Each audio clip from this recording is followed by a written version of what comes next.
Beberapa jenazah bahkan dikuburkan bersama ya dalam satu lubang massal tanpa identitas yang jelas, guys. Keluarga korban tidak diberitahu di mana sanak saudara mereka dimakamkan. Halo guys, selamat datang kembali di my YouTube channel. Gimana guys, kabar kalian hari ini? Semoga selalu dalam keadaan sehat ya. Gimana guys, udah siap buat dengar cerita hari ini? Hari ini kita akan membuka ya satu lembaran paling kelam dalam sejarah politik dan kemanusiaan modern Indonesia. Kita kembali ke tahun 1984 guys, ke sebuah kawasan pesisir yang padat dan dinamis di utara Jakarta, Tanjung Priok. Sebagai urat nadi perekonomian, Tanjung Priok adalah tempat bertemunya para buruh, pelaut, dan masyarakat religius yang sangat tangguh guys. Namun, di bawah kekuasaan ketat rezim Orde Baru, kawasan ini berubah menjadi sumbu pendek akibat gesekan ideologi dan tekanan sosial. Ini adalah kisah nyata, murni fakta sejarah tanpa fiksi, tentang bagaimana kesalahpahaman dan tindakan represif memicu salah satu pelanggaran HAM yang sangat berat yang dicatat dalam sejarah Indonesia.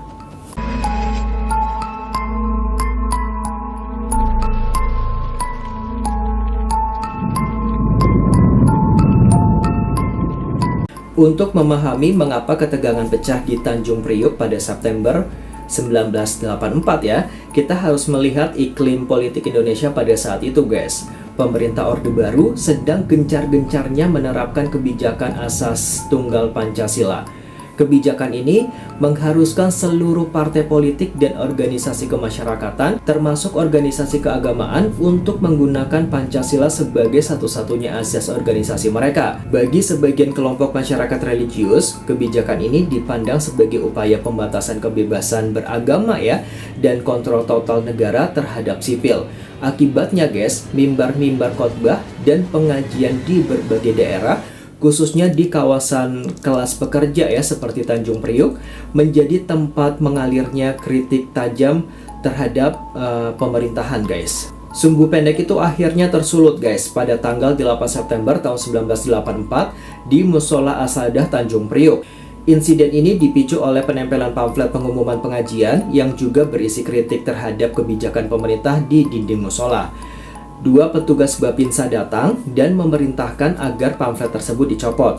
Namun menurut kesaksian warga guys, yang kemudian tercatat dalam berkas Komnas HAM, terjadi tindakan dari oknum petugas yang dinilai tidak menghormati kesucian rumah ibadah, seperti memasuki area batas suci tanpa melepas alas kaki saat mencopot pamflet dengan air got. Kabar ini menyebar cepat dari mulut ke mulut di kalangan warga, memicu amarah massa yang merasa keyakinan dan tempat ibadah mereka telah dilecehkan guys. 2 hari setelah insiden di musola, tepatnya tanggal 10 September, ketegangan semakin meningkat. Beberapa tokoh masyarakat setempat ini mencoba meminta penjelasan dari pihak aparat.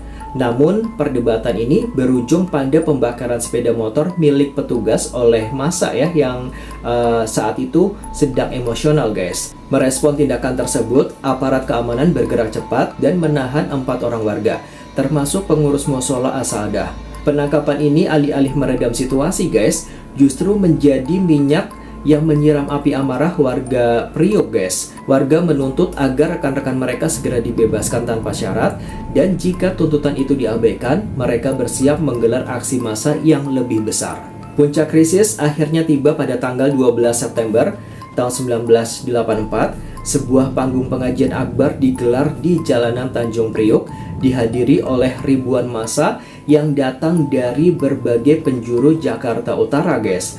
Beberapa tokoh pembicara termasuk Amir Biki naik ke atas mimbar dan memberikan ultimatum keras kepada aparat untuk membebaskan 4 warga yang ditahan sebelum jam 11 malam. Ultimatum itu tidak dipenuhi guys. Massa pun mulai bergerak melakukan long march menuju markas Kodim Jakarta Utara. Apa yang terjadi ketika ribuan warga sipil ini berhadapan langsung dengan barikade tentara bersenjata otomatis di tengah kegelapan malam? Kita akan bahas tuntas mengenai berondongan peluru di jalan raya guys.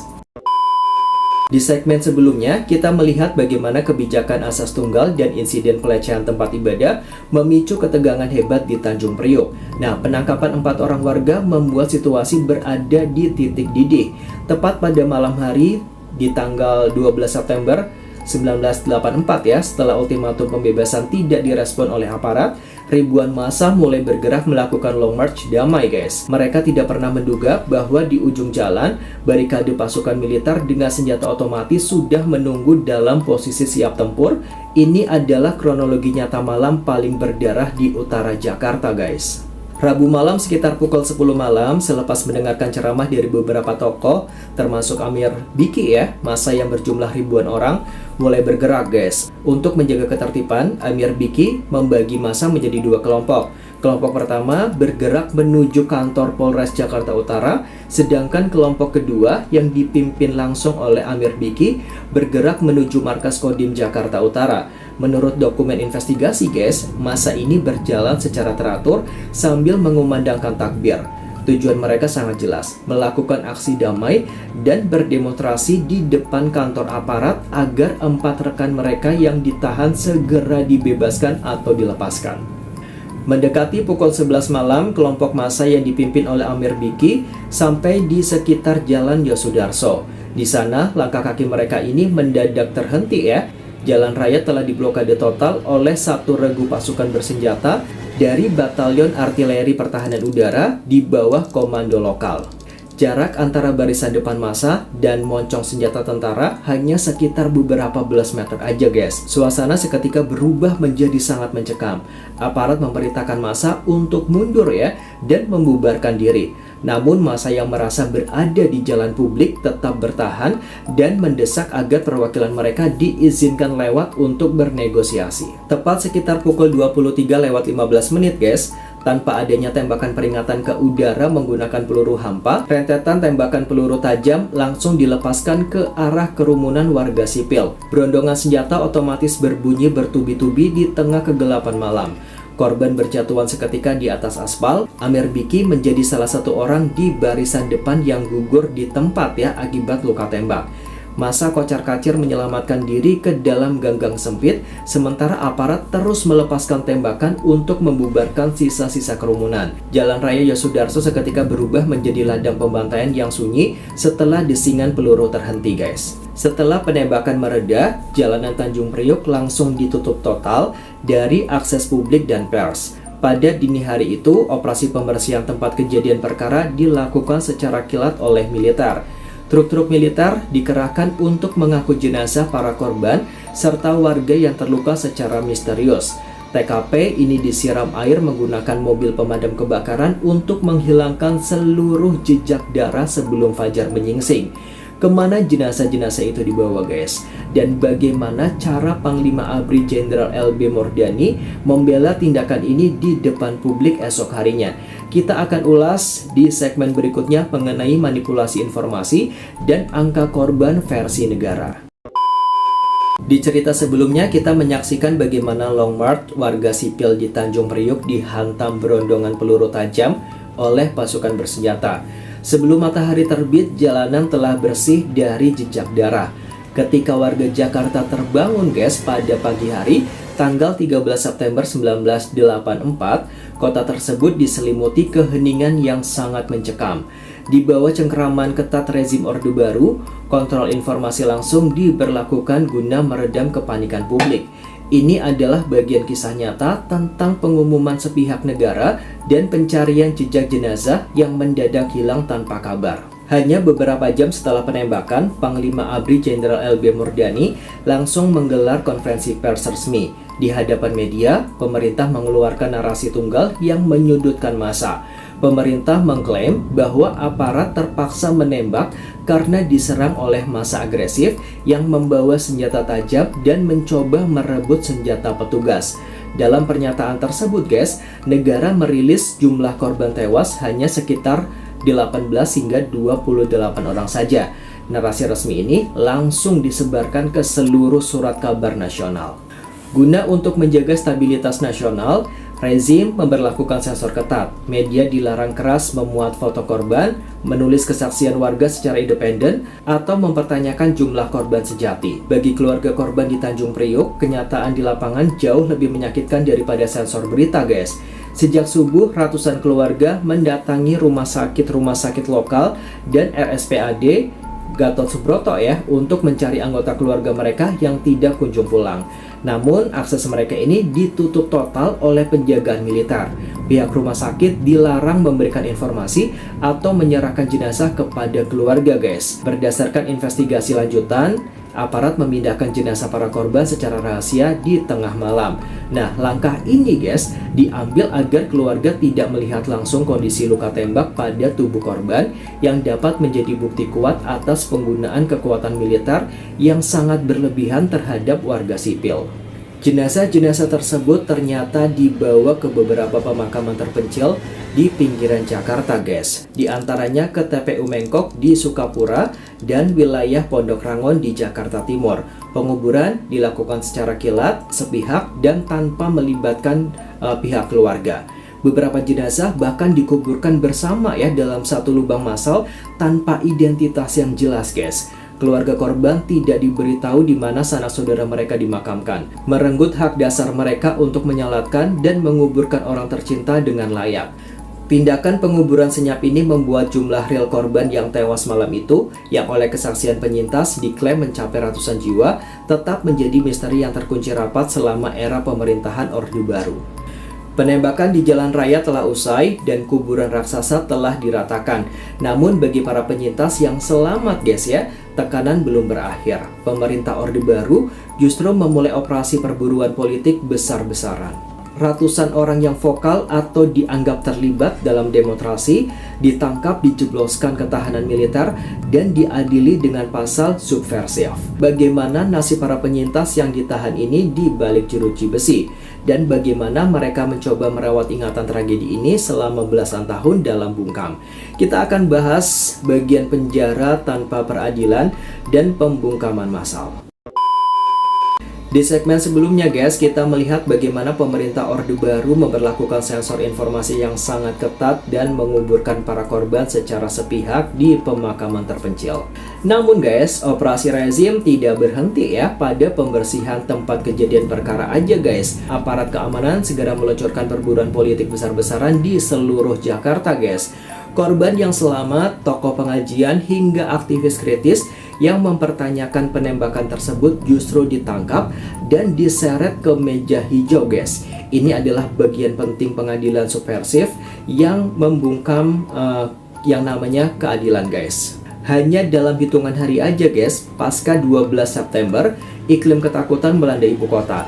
Aparat keamanan ini mulai menangkap ratusan warga sipil, pemuda Priuk yang terluka, hingga para tokoh politik kritis yang tergabung dalam kelompok oposisi Petisi 50. Tokoh-tokoh seperti AM Fatwa, mantan Jenderal HR Darsono, dan Mubalik Tony Ardi dijebloskan ke dalam tahanan militer. Mereka dituduh menghasut massa guys, merongrong kewibawaan pemerintah, dan menyebarkan pamflet gelap yang memicu kerusuhan. Rezim menggunakan undang-undang subversif, sebuah instrumen hukum warisan masa lalu yang sangat elastis untuk menjerat siapa saja yang berani bersuara menentang narasi tunggal yang dikeluarkan oleh negara. Persidangan kasus Tanjung Priuk yang digelar sepanjang tahun 1985 ini berjalan di bawah intimidasi yang sangat pekat guys. Ruang sidang dipenuhi oleh aparat keamanan berseragam dan intelijen berpakaian preman.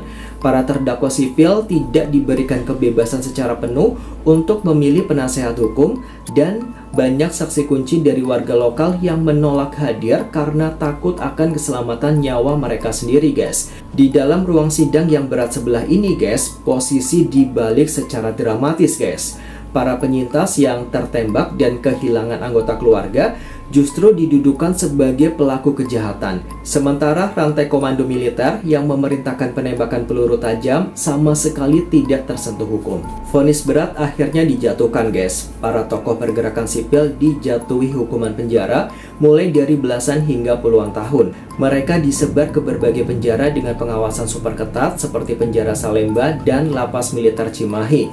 Di dalam sel yang sangat sempit, para tahanan politik ini mengalami tekanan fisik dan psikologis yang sangat berat guys. Mereka ini diisolasi dari dunia luar, dilarang membaca surat kabar, dan waktu kunjungan keluarga dibatasi secara ekstrim. Luka tembak yang dialami para pemuda Priuk saat malam kejadian dibiarkan sembuh seadanya tanpa perawatan medis yang memadai di dalam sel. Jeruji besi ini berhasil mengunci rapat suara dari utara Jakarta dan selama sisa dekade 1980-an hingga 90-an, tragedi Tanjung Priok menjadi topik tabu yang haram guys ya untuk diperbincangkan secara terbuka. Selama 14 tahun, kebenaran tentang apa yang terjadi di Tanjung Priok terkunci rapat di balik jeruji besi dan ketakutan massal. Namun tidak ada kekuasaan yang abadi. Pada bulan Mei 1998, gerakan reformasi berhasil meruntuhkan rezim Orde Baru. Seiring jatuhnya kekuasaan Soeharto, kotak Pandora pelanggaran HAM masa lalu pun mendadak terbuka lebar. Para penyintas yang bebas mulai berani berkumpul dan tuntutan untuk menyeret para jenderal ke pengadilan HAM mulai menggema guys. Bagaimana perjuangan panjang para korban menuntut keadilan di era reformasi? Sebelum aku lanjut ke ceritanya guys, sekali lagi aku ingetin ya, jangan lupa support channel ini agar lebih berkembang dengan cara like dan juga subscribe. Di cerita sebelumnya, kita udah menyaksikan bagaimana suara keadilan dikunci rapat di balik jeruji besi melalui pengadilan subversif yang berat sebelah guys. Selama 14 tahun, peristiwa Tanjung Priok menjadi topik tabu. Namun ketika gelombang reformasi 1998 berhasil menumbangkan Presiden Soeharto guys, ketakutan itu sudah mulai sirna ya. Para penyintas keluar dari bayang-bayang menuntut pertanggungjawaban para jenderal. Ketika penyelidikan resmi dimulai guys, sebuah strategi rekonsiliasi non-formal bernama Islah mendadak disodorkan oleh pihak militer. Memasuki awal tahun 2000, Komnas HAM membentuk tim investigasi khusus untuk mengusut tragedi Tanjung Priok. Kotak Pandora yang selama belasan tahun terkunci akhirnya terbuka lebar guys. Salah satu momen paling mengharukan adalah ketika tim forensik melakukan ekshumasi atau pembongkaran makam massal secara resmi ya di TPU Mengkok, Jakarta Utara. Dari dalam tanah yang sepi, kerangka para korban diangkat kembali guys. Penemuan luka-luka patah tulang dan sisa proyektil peluru ya menjadi bukti fisik yang tidak bisa dibantah bahwa negara telah menggunakan kekerasan bersenjata yang sangat berlebihan terhadap rakyatnya sendiri. Laporan Komnas HAM dengan tegas menyatakan telah terjadi dugaan pelanggaran HAM yang sangat berat. Ketika berkas penyelidikan mulai mengarah pada nama-nama jenderal besar guys, sebuah langkah mengejutkan diambil di luar jalur hukum. Pada tanggal 1 Maret 2001 ya, sebuah dokumen perdamaian bernama Piagam Islah ini resmi ditandatangani. Islah yang merupakan konsep rekonsiliasi berbasis hukum Islam digunakan untuk menyelesaikan konflik secara kekeluargaan. Beberapa tokoh militer yang bertugas pada tahun 1984 melakukan kesepakatan damai dengan sebagian keluarga korban, termasuk Dewi Wardah, janda dari almarhum Amir Biki guys. Pihak militer memberikan sejumlah uang ganti rugi, bantuan fasilitas, dan jaminan kesejahteraan hidup bagi para korban miskin yang selama belasan tahun hidup menderita. Langkah ini diklaim sebagai solusi damai terbaik untuk menyembuhkan luka masa lalu guys.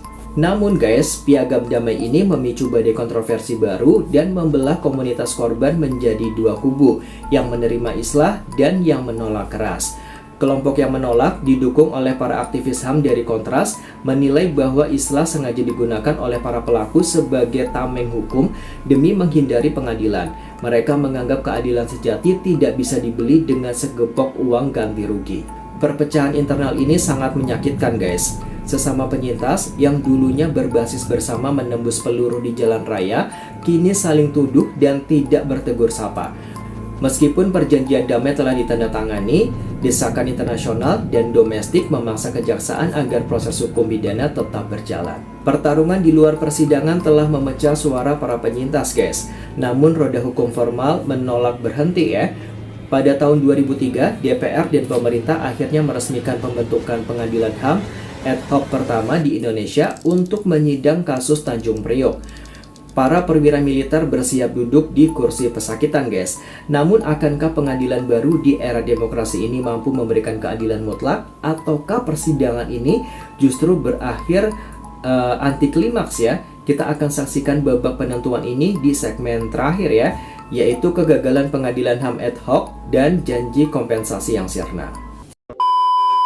Setelah perjalanan panjang selama hampir 2 dekade melintasi 2 era pemerintahan guys, tuntutan para korban akhirnya bermuara di ruang sidang. Pada tahun 2003 guys, pengadilan HAM ad hoc resmi dibuka di Jakarta. Ini adalah momentum bersejarah di mana sistem hukum Indonesia yang baru diuji untuk mengadili kasus pelanggaran HAM berat masa lalu. Namun harapan tinggi para penyintas untuk melihat keadilan formal tegak seketika berubah menjadi sebuah anti klimaks guys. Ini adalah kisah nyata tentang akhir dari pertempuran hukum panjang tragedi Tanjung Priok. Pengadilan HAM ad hoc yang digelar sejak akhir tahun 2003 menundukkan belasan anggota militer sebagai terdakwa guys. Mereka didakwa atas tuduhan melakukan pelanggaran HAM berat berupa kejahatan terhadap kemanusiaan dalam bentuk pembunuhan kilat dan penganiayaan terencana. Namun guys, jalannya persidangan dipenuhi dengan kejutan guys. Adanya piagam islah yang ditandatangani tahun 2001 berdampak besar di ruang sidang. Banyak saksi dari pihak korban yang telah menerima islah mendadak menarik kembali kesaksian awal mereka yang tertuang dalam berkas Komnas HAM. Mereka menyatakan telah memaafkan para terdakwa dan menganggap insiden tersebut sebagai kesalahpahaman masa lalu.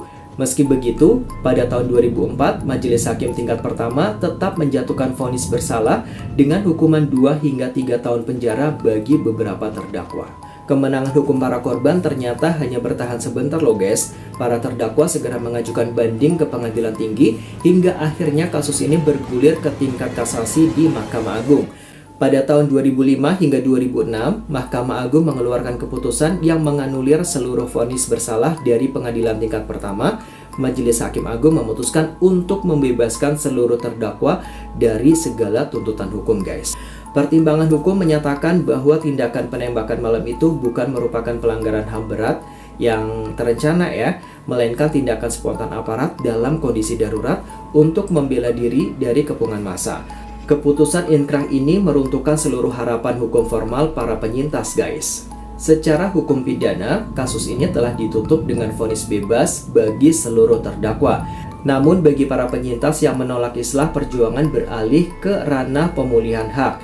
Mereka menuntut hak kompensasi, restitusi, dan rehabilitasi nama baik dari negara atas penderitaan belasan tahun guys. Perjuangan pemulihan ini berjalan sangat lambat dan birokratis guys.